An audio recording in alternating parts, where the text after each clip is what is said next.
추수감사주일을 맞이하여 요한복음 4장 27절에서 42절 본문을 통해 사명이 양식이다. 사명이 양식이다 라는 제목의 말씀을 나눌 때 영적으로 풍요롭고 풍성하게 살아가시는 모든 성도님 되시길 주님의 이름으로 축복합니다. 하나님은 우리를 축복하시는 분이시고 우리와 함께 하시며 우리 삶의 열매를 가득 맺어주시는 사랑이 많으신 아버지이시기 때문입니다. 그러하기에 우리의 삶에 열매가 가득한 것이 정상이고 하나님이 주시는 축복입니다. 예수님과 함께 사마리아 수가성에 이뤘던 제자들은 예수님을 야곱의 우물가에 모셔다 두고 그들은 음식을 구하러 마을에 들어갔습니다. 얼마 지나지 않아서 각자 제자들이 흩어져서 구해온 그 음식을 예수님 앞에 쫙 펼쳐 놓습니다. 그리고 예수님께 먼저 정중하게 말을 하죠. 31절에서 32절, 33절, 3절 다 같이 읽겠습니다. 그 사이에 제자들이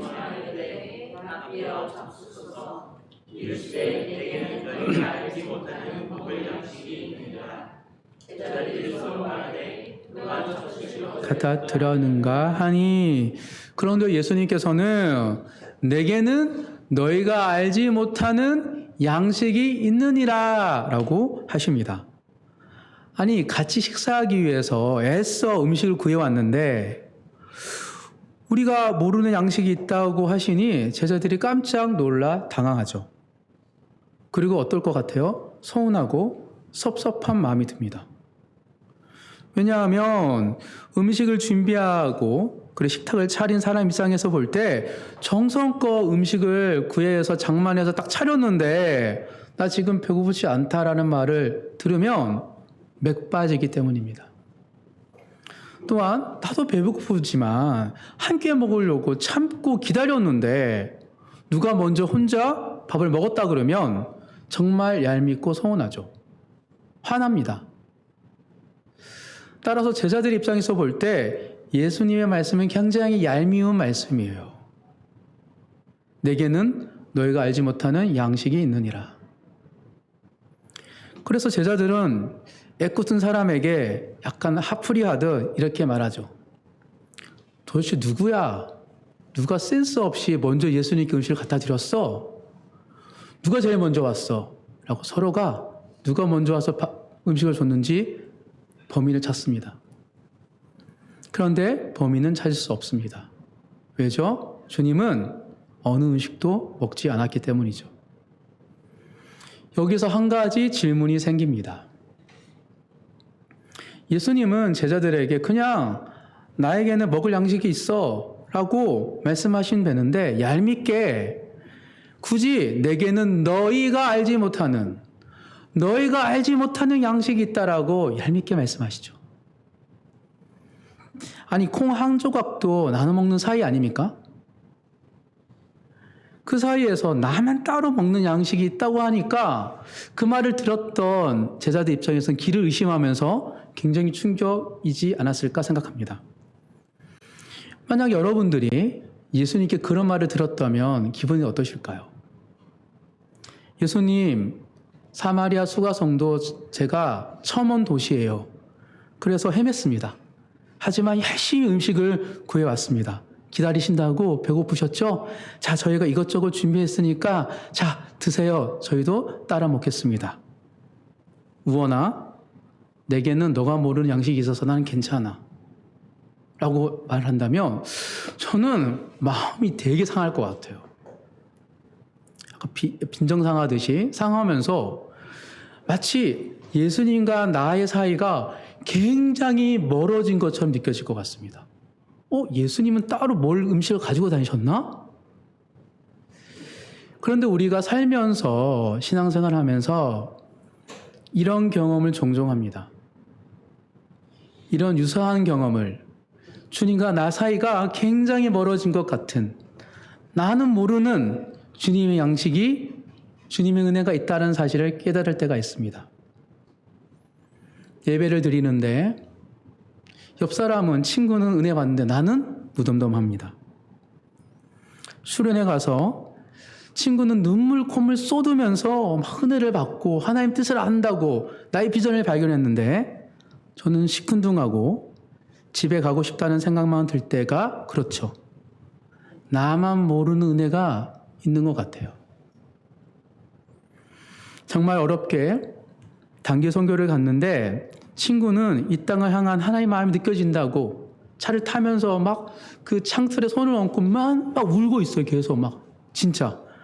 근데 나는 그곳에 갔는데 모든 것이 불편해요. 먹는 것, 자는 것.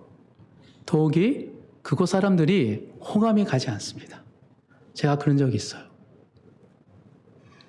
인솔자로 갔는데 처음부터 끝까지 마음이 안 들었어요. 단선을 마무리할 때쯤 저에게는 마음이 들었습니다. 다시는 이 나라 오지 말아야지. 다시는 이곳에 오고 싶지 않다라는 마음으로 귀국할 때 저는 하나님께 왠지 모르는 서운한 마음이 가득했습니다. 하나님이 저랑 굉장히 먼 것처럼 느껴졌어요. 나의 수고와 헌신은 거절당한 것 같은 그 기분이 들었기 때문입니다. 도대체 왜 예수님은 그러실까요? 우리에게?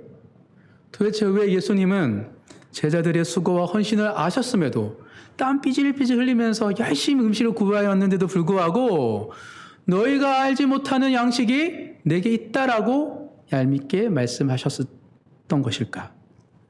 정말 예수님은 제자들과 거리를 두고 싶으셨던 것일까요? 요한복음의 저자는 예수님께서 너희가 알지 못하는 양식이라고 꼭 집어서 이야기한 그 이유에 대해서 우리로 하여금 짐작할 수 있도록 힌트를 주고 있습니다. 오늘 본문 27절입니다. 27절 한 절을 다 같이 크게 읽겠습니다. 이때에 제자들이 돌아와서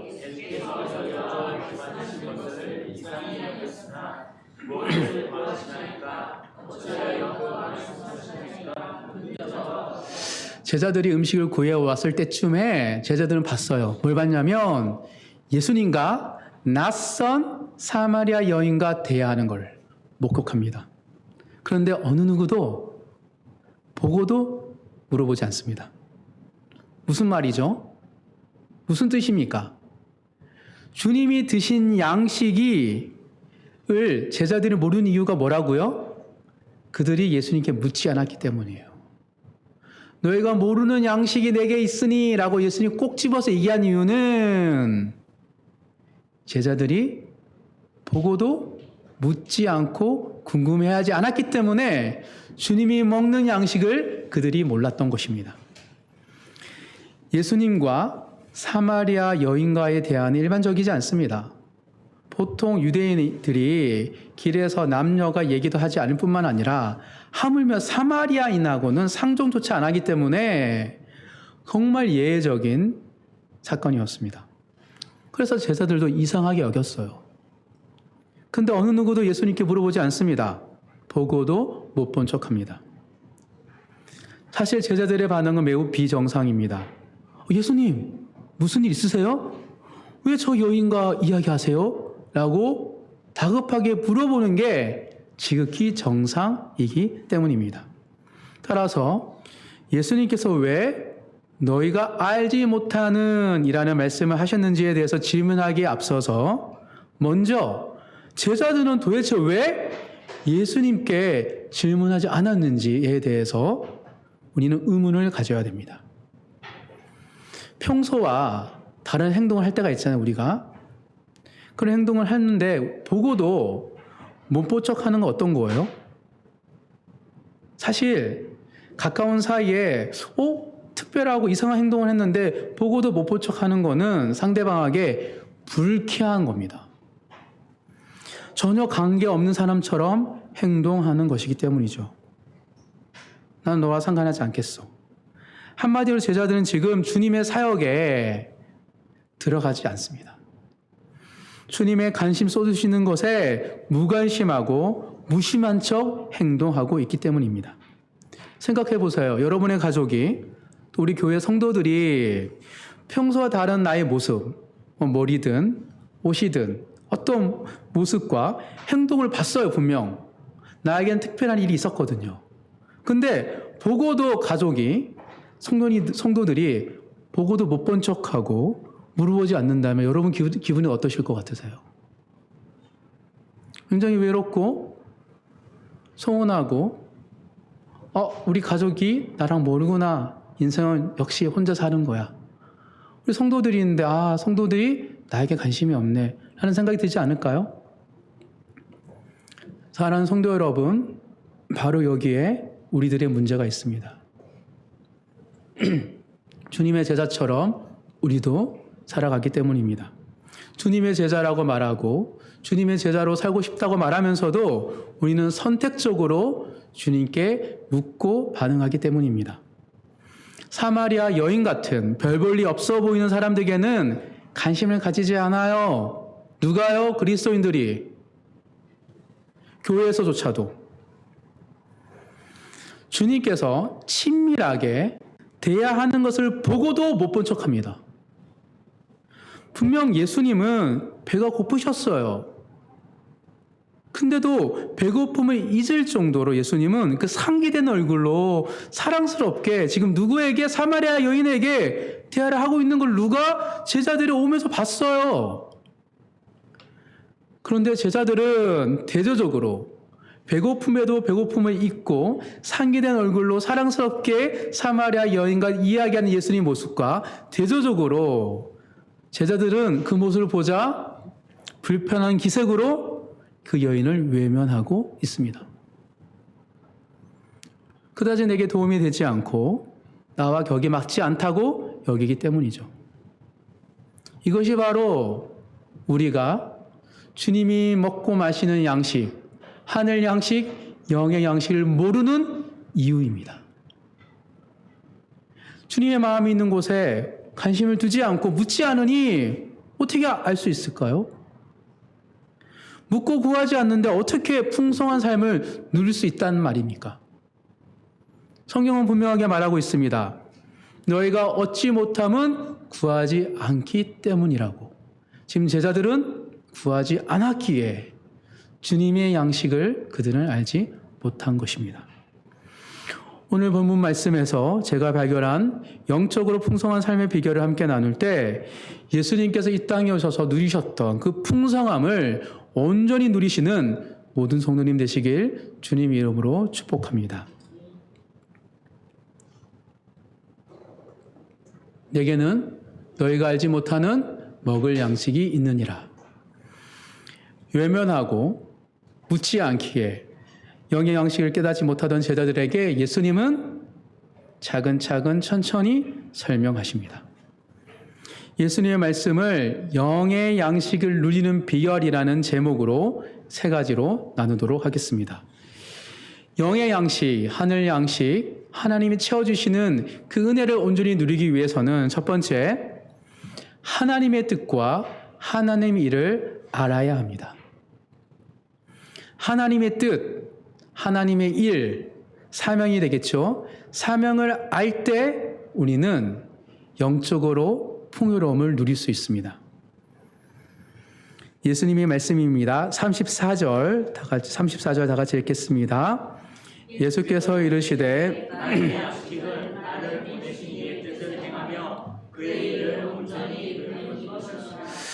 우리는 하나님의 뜻을 행하고 하나님 뜻을 온전히 이룰 때 비로소 영적인 만족을 누릴 수 있습니다. 세상에 줄 수 없는, 하나님이 주실 수 있는 그 기쁨과 즐거움과 만족함이 하나님의 일, 하나님의 뜻에 있기 때문이죠. 그런데 나의 부르심과 사명을 모르면 절대 만족할 수 없습니다. 근심 걱정과 마음입니다. 모든 것이 나에게 대적하는 것 같습니다. 그런데 하나님 뜻과 하나님 말씀을 알고 따라가면 늘 나를 위해 예비하신 하나님의 선물, 풍성한 열매를 맺기 때문이죠. 제가 최근에 이 사실을, 이 진리를 깊이 깨달았습니다. 잠깐 나누겠습니다.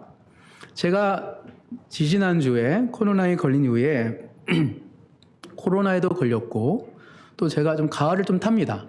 가을을 타면서 제가 약간 마음이 침체되었습니다. 몸과 마음이 함께 처진 거예요. 분명 머리로는 감사하고 하나님이 일하심이 느껴지고 기쁜데, 기쁨의 제목이 많은데 감정은 전혀 기쁘지 않았습니다. 이상할 정도로. 머리는 분명 감사하고 기쁜데 감정은 아무렇지 않은 거예요. 모든 일상에서 소소한 기쁨이 다 사라졌어요. 마치 기쁨을 느끼는 그 감각이 상실된 것 같았습니다. 감사하게도 아내의 돌봄 속에서 제가 왜 내 감정이 침체된 것일까? 왜 나에게 기쁨의 감각이 상실된 것일까를 질문하면서 그 이유를 찾는 시간이 있었습니다. 아내가 돌봐주셔서. 말씀과 기도 가운데 또 이런저런 신앙서적을 막 뒤적이면서 기쁨을 느끼는 감각이 고장난 근본적 이유를 찾기 시작했습니다. 그리고 한 일주일 지나고 이번 주에 찾았습니다. 제가 최근에 굉장히 바쁘게 살면서 하나님 안에서 기뻐하는 습관, 하나님 안에서 기뻐하는 습관을 놓쳤음을 깨달았기 때문입니다. 제가 개척하고 나서부터 하나님께서 한결같이 저에게 알려주신 게 뭐냐면 하나님의 임재 연습이었습니다.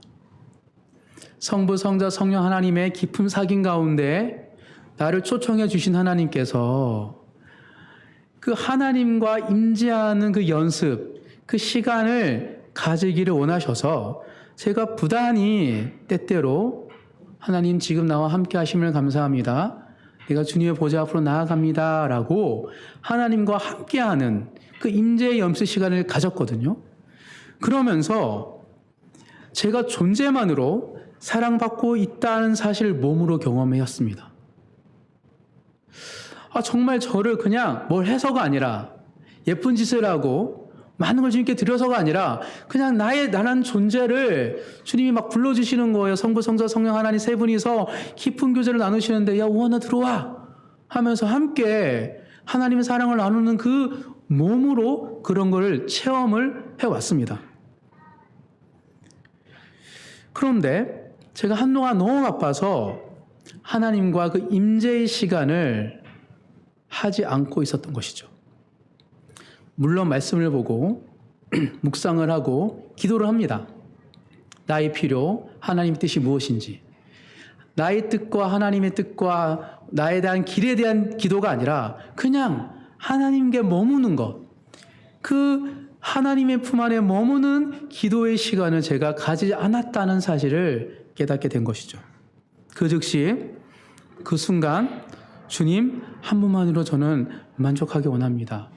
라고 아이처럼 정말 아이처럼 주님께 드렸더니 얼마 지나지 않아서 정말 젖된 아이의 그 만족함을 저에게 부어주셨습니다.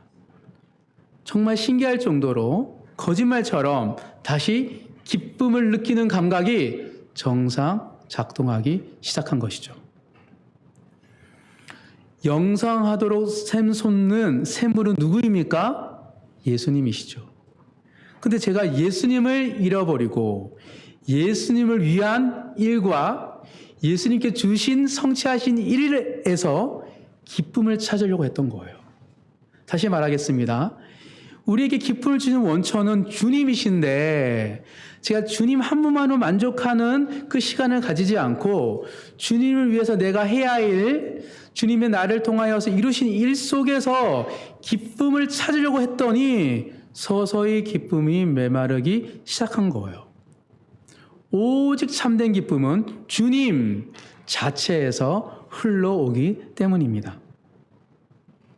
여기에 바로 하나님의 뜻, 하나님의 일이 있습니다.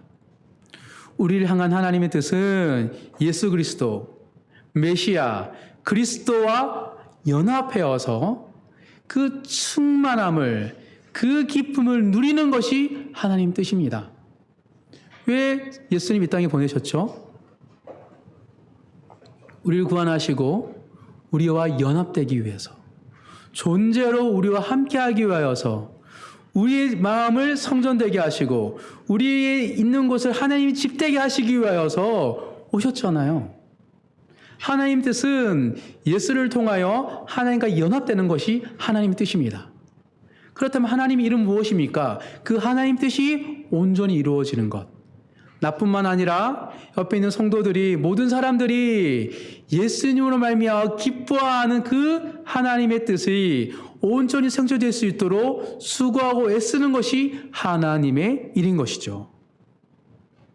그런데 내가 이 1차적 부르심 사명을 잃어버리고 2차적 부르심 사명에서 기쁨을 찾으려고 하다 보니 기쁨이 사라진 것이죠. 주객이 돈조된 삶은 그곳에서 기쁨이 없는 것이 당연한 것이죠. 예수님은 하나님의 뜻을 이루기 위하여서 누구에게? 사마리아 여인에게 찾아오셨습니다. 사마리아 여인과 온전한 연합을 이루기 위하여서 그녀에게 영원한 샘물로 그녀에게 다가가신 것입니다. 그리고 그녀가 깨닫지 못하니까 예수님께서는 물 좀 달라, 남편은 불러오라 라는 질문을 통하여서 그녀의 마음을 열게 하시고, 그녀가 예수님이 영원한 샘물이고 메시아 구세주임을 깨닫게 하신 겁니다. 이것이 바로 하나님의 일입니다. 예수님은 제자들이 음식을 구워오는 가정 속에서 하나님 뜻을 성취하기 위하여 하나님의 일을 애써 수고하셨던 것입니다. 사랑하는 성도 여러분, 주님 안에서 참된 평안과 기쁨을 누리는 것이 하나님의 뜻이고 하나님의 일입니다. 주님이 아닌 주님을 위한 일을 통하여서 무언가를 얻으려고 하면 우리는 메마를 수밖에 없다는 사실을 깊이 되새기면서 먼저 주님의 그 이름 앞에 우리의 견고한 망대 되시고 견고한 반석 되신 주님 품 안에서 진정한 평안과 기쁨을 누리시는 모든 성도님 되시길 주님의 이름으로 축복합니다. 하나님의 뜻, 하나님 일을 알 때 우리는 풍요로운 삶, 풍성한 삶을 살아갈 수 있습니다. 두 번째입니다. 영의 양식을 풍성히 누릴 수 있는 비결 두 번째는 믿음의 눈으로 보아야 합니다. 믿음의 눈이 없이는 우리는 풍성한 삶을 누릴 수 없기 때문입니다. 35절 다 같이 읽겠습니다. 너희는 넉 달이 지나야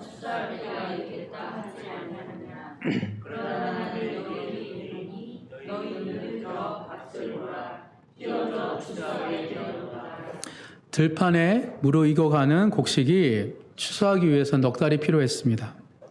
물리적인 시간이 필요합니다. 그냥 일반적인 육신의 눈으로 보면 시간이 필요합니다. 그런데 믿음의 눈으로 보면 시간이 필요하지 않고 지금 무르익었다는 것을 깨닫게 되는 것이죠. 그래서 하나님 나라는 시간이 아니라 영안이 필요한 것입니다. 이것만 좀 더 준비된다면, 하나 이걸 내가 이룬다면, 내가 뭔가 가지게 된다면, 시간이 허락하고 재물이 허락된다면 이 아닙니다. 영안의 눈, 믿음의 눈으로 보면 지금 나에게 허락하신 하나님의 일이 보이기 때문인 것이죠.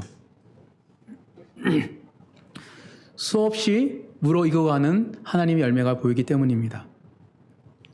제자들이 그 얘기를 듣고 멀리 보니 정말 수가성에서 사마리아 여인과 함께 예수님께 다가오는 사람들이 보이기 시작했을 것입니다. 이것이 영의 양식을 풍성히 누리는 성도와 그렇지 못한 성도의 차이입니다. 하나님의 영을 풍성히 누리는 성도는 항상 믿음의 눈으로 보기 때문입니다. 아람 왕이 전장에서 지니까 누가 도대체 우리의 전략을 누설하는 거야? 하니 이스라엘에는 엘리사라는 선지자가 있기 때문입니다. 라는 얘기 듣고 엘리사를 죽이지 않으면 전쟁에서 승리할 수 없으니 엘리사가 있는 장소를 정탐꾼을 통해서 파악합니다. 도단에 있다는 얘기를 듣고 도단 성읍을 에워싸서 엘리사를 죽이려고 왔습니다. 엘리사의 사안이 새벽 일찍 일어나 보니 그 성읍을 둘러싼 허다한 아람 왕의 군사들로부터 보고 기겁하고 두려워 떨기 시작하죠. 그때 풍성한 삶을 누렸던 엘리사, 믿음의 눈이 있었던 엘리사가 이렇게 말을 합니다. 한번 찾아봤으면 좋겠습니다. 열왕기하 6장입니다.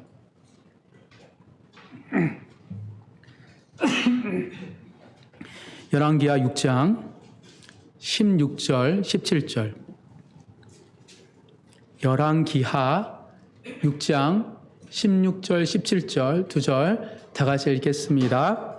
대답하되 두려워하지 말라. 우리와 함께한 자가 그들과 함께한 자보다 많으니라 하고 기도하여 이르되 여호와여 원하건대 그의 눈을 열어서 보게 하옵소서 하니 여호와께서 그 청년의 눈을 여심해 그가 보니 불말과 불병거와 산에 가득하여 엘리사를 둘렀더라.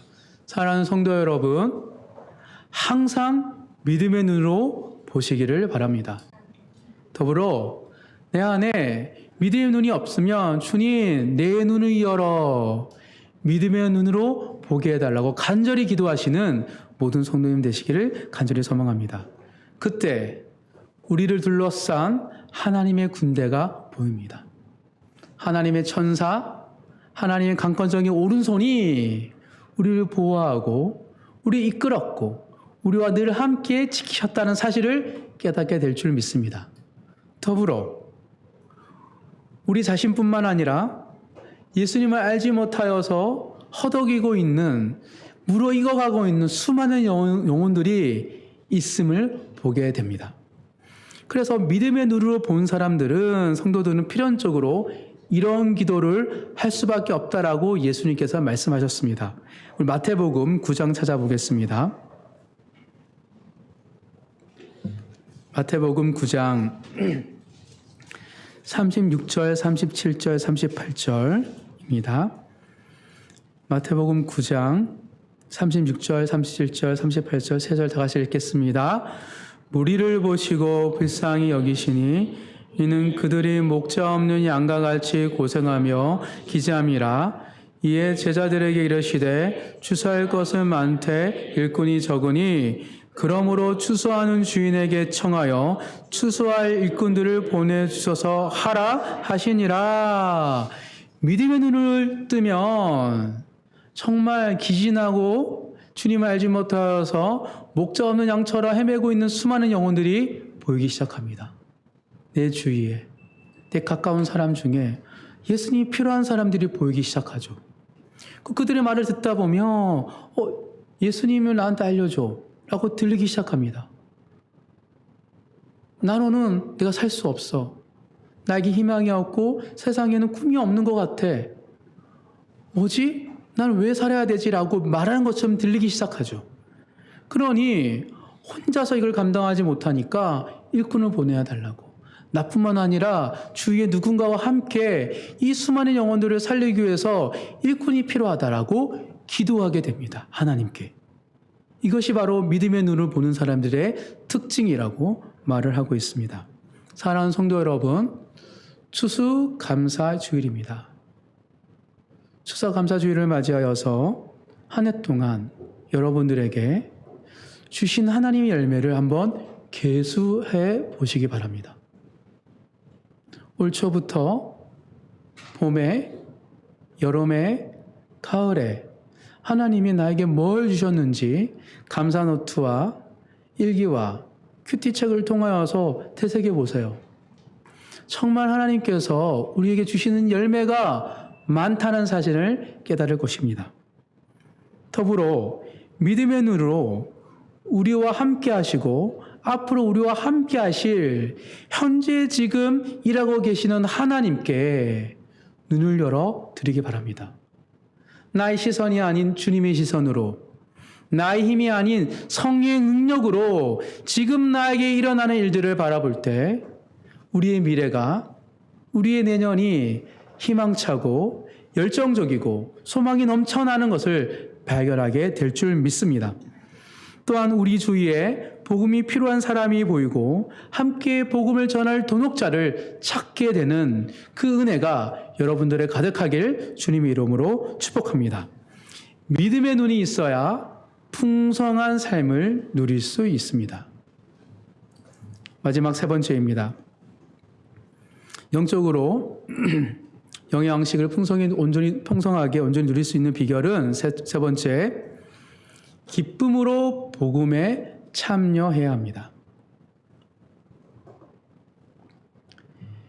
복음에 기쁨으로 참여하는 자들은 영의 양식을 온전히 누리고 먹을 수 있기 때문입니다. 오늘 본문 36절에서 38절까지 오늘 본문 36절에서 38절까지 다 같이 읽겠습니다. 거두는 자가 이미 삭도 받고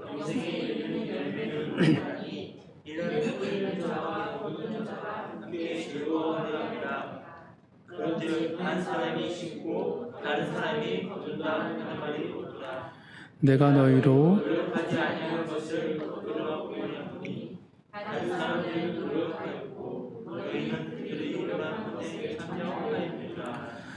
36절, 37절, 38절은 추수하는 이야기입니다.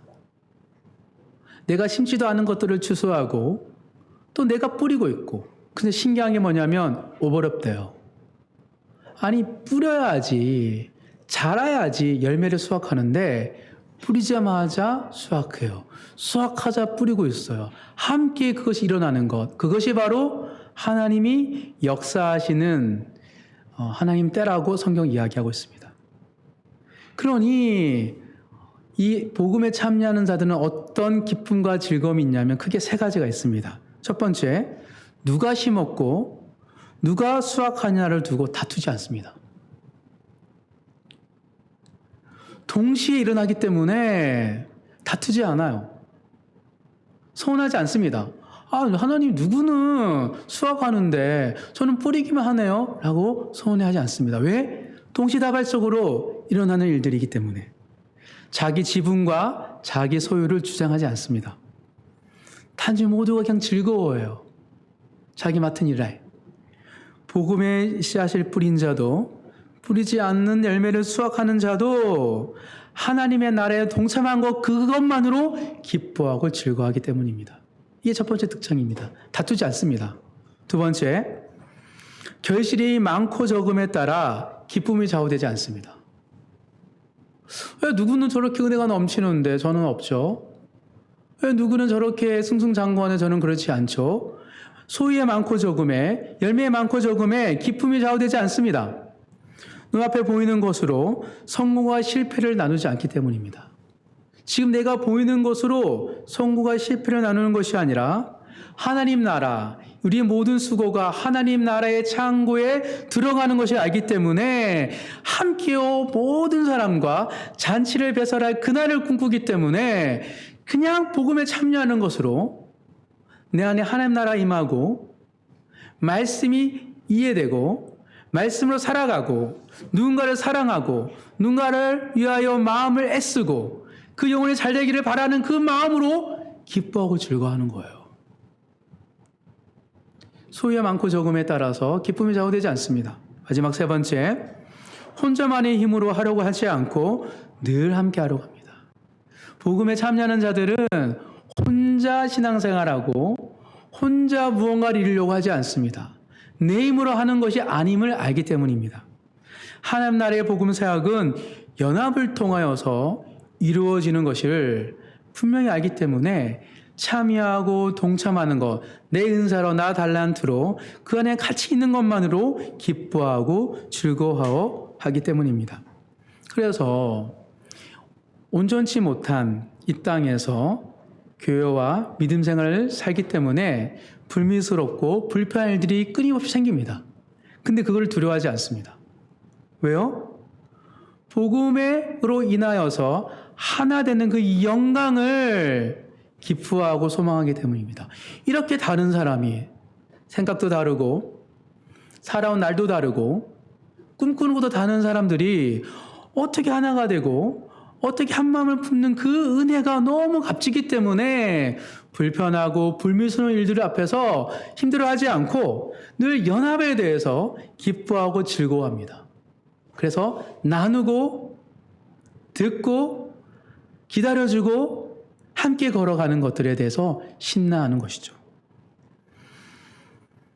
이처럼 기쁨으로 복음에 참여하는 자들은 겸손하게 하지만 즐겁게 복음에 참여합니다. 씨를 뿌려도 감사, 열매를 수확해도 감사, 새로운 만남도 감사, 이별도 감사.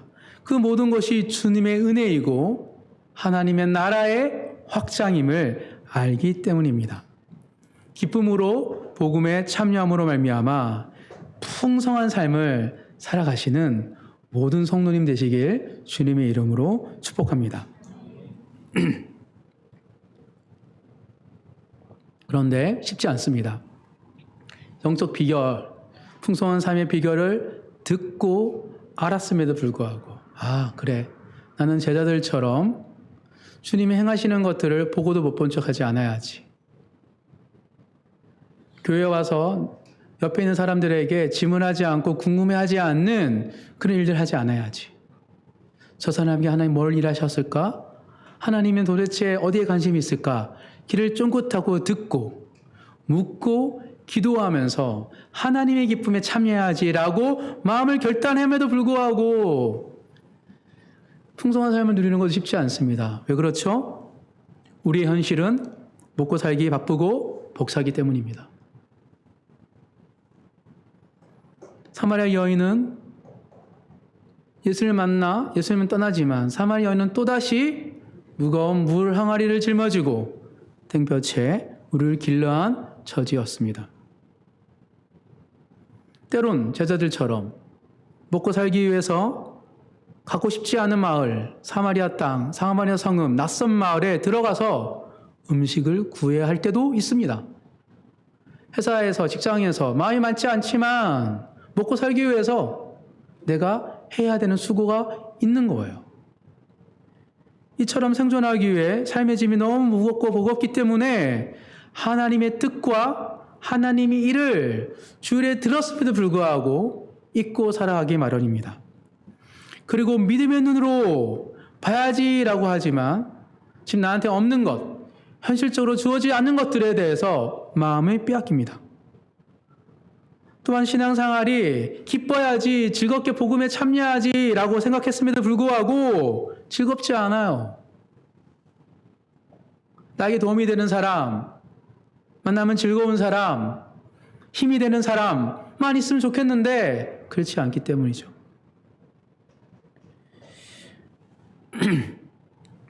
이것이 근본적인 우리의 문제입니다.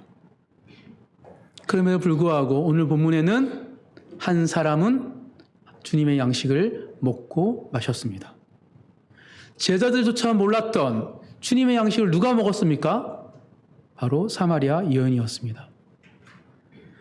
사마리아 여인은 주님으로부터 놀라운 영적인 양식을 먹고 누렸고 그 안에 삶이 변화됐습니다.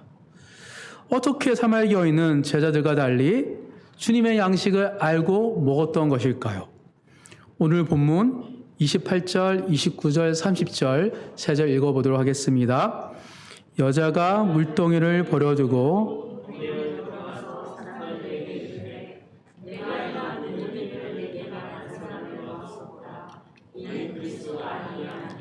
그들이 동네에서 나와 예수께로 오더라.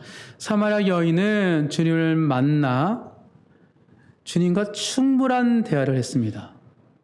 그리고 대화한 이후에 그는 어떤 행동을 했습니까? 물동이를 버립니다. 영원히 버린 건 아니겠죠? 하지만 물동이를 버려둡니다. 그 결단을 합니다. 그 순간만큼은 현실의 필요보다 복음의 증인으로 살기 위해서 그녀는 물동이를 버려두고 어디로? 나를 외롭게 하던 그 마을 사람들로 달려갑니다. 그들에게 내게 만난 예수 그리스도를 증언하기 위해서 말이죠. 무슨 뜻입니까? 자신의 상황과 자신의 형편은 변함이 없음에도 불구하고 사마리아 여인은 영적인 그 비결을 주님께 듣고 그 즉시 그것을 선택합니다. 어떻게? 물동이를 내려두는 선택을 통하여. 평생이 아닙니다. 일주일에 한 번, 주일을. 그 안식일에 주님은 우리의 인생의 짐을 내려놓으라고, 안식 그치라고, 그만두라고, 짐을 주님께 맡기라고 말씀하시는데 우리가 그러지 못하여서 풍성한 열매를 누리지 못할 때가 참 많이 있는 것이죠. 근데 그 여인은 그 순간 안식, 자기의 인생의 무거운 짐을 탁 주님 앞에 벌어두고 증인의 삶을 살기 위하여 나를 힘들게 했던 사람들에게 달려가죠. 그랬더니 어떤 일이 일어납니까? 39절부터 42절 마지막 절까지 함께 다 같이 읽겠습니다. 39절부터입니다. 여자의 말이 내가 행한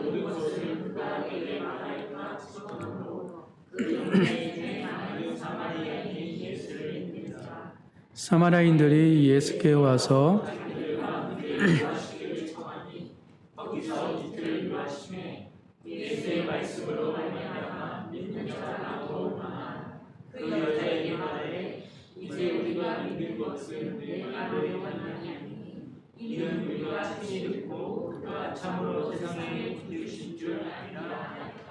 아멘. 참으로 예수님이 세상의 구주인 줄 안다는 사실을 누가 말했어요? 유대인들이 아닙니다. 사마리아인들이에요. 그녀를 통해서 정말 많은 사람들이 예수를 믿게 되었습니다. 혼자 외롭게 다니던 인생이 많은 이들을 주님께 인도하는 인생으로 탈바꿈하게 되었습니다. 소외 당하며 움츠러들며 살았던 여인이 복음의 통로가 된 것입니다.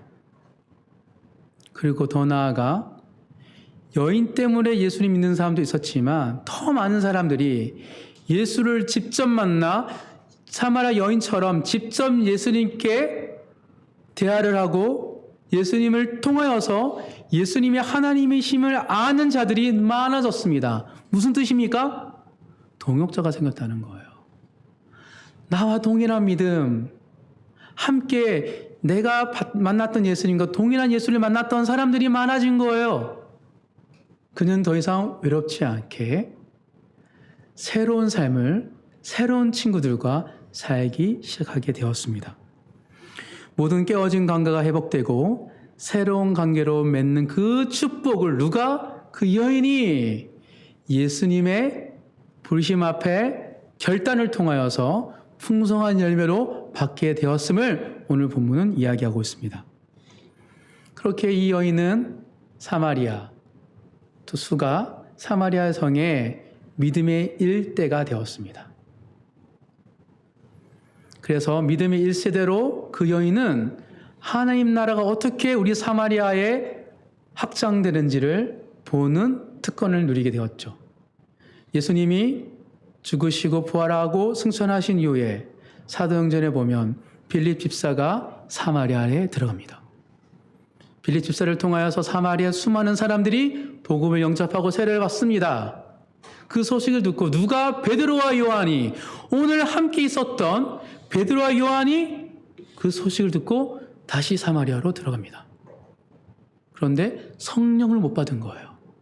그리고 성령을 부어주는 역사를 통하여 사마리아 곳곳의 마을에 누가? 베드로와 누가? 요한이 복음을 전하게 되었습니다. 실패하고 몰랐던 그 땅에 수년이 흘러 베드로와 요한이 다시 복음을 전하는 사람으로 세워진 것이죠. 이게 하나님 나라입니다. 아마 성경에는 기록되어 있지 않지만 사마리아 이 여인은 믿음의 일대로 하나하나 하나님이 우리 마을과 우리 민족을 변화시킨 것을 보았던 특권을 누렸을 거라고 확신합니다. 우리 모든 성도들에게 지난 1년 반, 2년 동안 함께 교회를 개척하면서 믿음의 일대로 하나님이 하나님 나라 확장하는 것들을 보고 경험하는 축복이 여러분들 가득하길 주님 이름으로 축복합니다. 말씀을 정리하겠습니다. 영적으로 풍성한 사람은 첫 번째, 하나님의 뜻과 하나님 일을 분명히 알고 있습니다. 주님 안에서 만족하는 삶. 그것이 하나님이 원하시는 뜻이구나라는 것을 알고 있습니다. 두 번째, 믿음의 눈으로 봅니다. 항상 육체의 안목으로 세상의 시선으로 보는 것이 아니라 믿음의 눈으로 주여 믿음의 눈을 열어 주시옵소서라고 믿음의 눈으로 보기 때문에 우리의 현실이 깝깝하고 희망이 없는 것이 아니라 열매가 많고 추수할 곳이 많고 주님께서 우리에게 보내실 일꾼이 많다는 것을 알게 되기 때문입니다. 세 번째, 영적으로 풍성한 사람은 기쁨으로 복음에 참여합니다.